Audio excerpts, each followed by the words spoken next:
বড় বড় দলগুলোর কিন্তু ব্যাটিং ডেপথ ৯ পর্যন্ত। গত ৩০টা টি-20 ম্যাচে আমরা মাত্র একবার ২০০ রান করতে পেরেছি। লিটন যেটা বললেন যে অ্যাটাকিং খেলতে হবে, মাইন্ডসেট খেলতে হবে, আবার বলছেন আমরা পুরনো যেভাবে খেলতাম সেভাবেই খেলবো। আমার মনে হয় যে এই ব্যাপারটা আসলে এখন দেখেন টি-20তে নিউ নরমালে এখন ২০০ রান দুধ ভাত।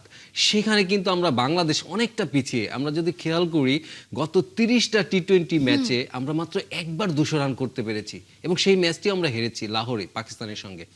তো এই জায়গাটায় কিন্তু আমরা অনেকটা পিছিয়ে। আমরা বারবার যেটা করছি, এবারও সিলেক্টররা তারা প্রথম সিলেক্টর হিসাবে তারা যেটা করলো যে একটা দুটা চেঞ্জ এনেছে, একটা সাহসী পদক্ষেপ। বাট তারা যেটা করছে বারবার মানে প্লাস্টিক সার্জারি করা হচ্ছে এই দলটাকে। যখন যেখানে সমস্যা হচ্ছে সেখানে এটা করতে হচ্ছে। আমার মনে হয় যে আমাদের এখানে আমাদের মূল সমস্যাটায় আমরা ফোকাস করতে পারছি না। লিটন তার কিছু ইঙ্গিত দিয়েছে যে বড় বড় দলগুলোর কিন্তু ব্যাটিং ডেপথ ৯ পর্যন্ত। সেইখানে কিন্তু আমরা ৫-এ এসে থেকে ৫-এর পরে গেলেই থেকে আমাদের ৬, ৭, ৮ ইভেন ৯ পর্যন্ত। আমি ৬, ৭, ৮ই যদি ধরি, এইখানে আমরা আমাদের যারা খেলছেন তাদের স্ট্রাইক রেট কিন্তু ১৫০ সাধারণত হয়, কিন্তু আমরা খেয়াল করলে দেখবো ১২০-৩০ আটকে আছে। সেই ঘুরে ফিরে আপনার নুরুল হাসান সোহানকে আনছেন আপনি, সেই শামীম পাটোয়ারি, সেই রিশাদ, সেই শেখ মেহেদি, এদের উপরেই ভরসা করছেন। একনল অ্যাডভান্সড হাইজিন সোপ এবার জীবাণু ধুলাবালি ঘাম clean bold, a product of Remark.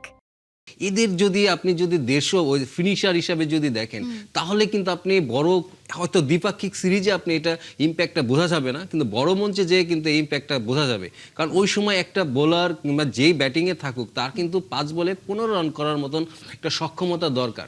সেই সক্ষমতা কিন্তু আমাদের দেখি না।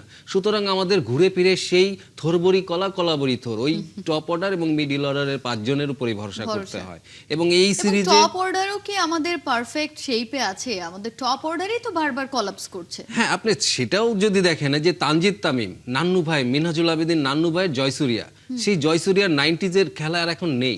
এখন ওপেনাররা আপনি দেখেন ৩০০ স্ট্রাইক রেটে ব্যাটিং করছে। মানে আপনি আইপিএল যদি যারা দেখেন তারা খেয়াল করবেন, এবং ভারত যেহেতু চ্যাম্পিয়ন টি-20, ওদের যদি খেয়াল করেন দেখেন ৩০০ স্ট্রাইক রেটে ওদের টপ অর্ডার ব্যাটসম্যানরা ব্যাটিং করছে।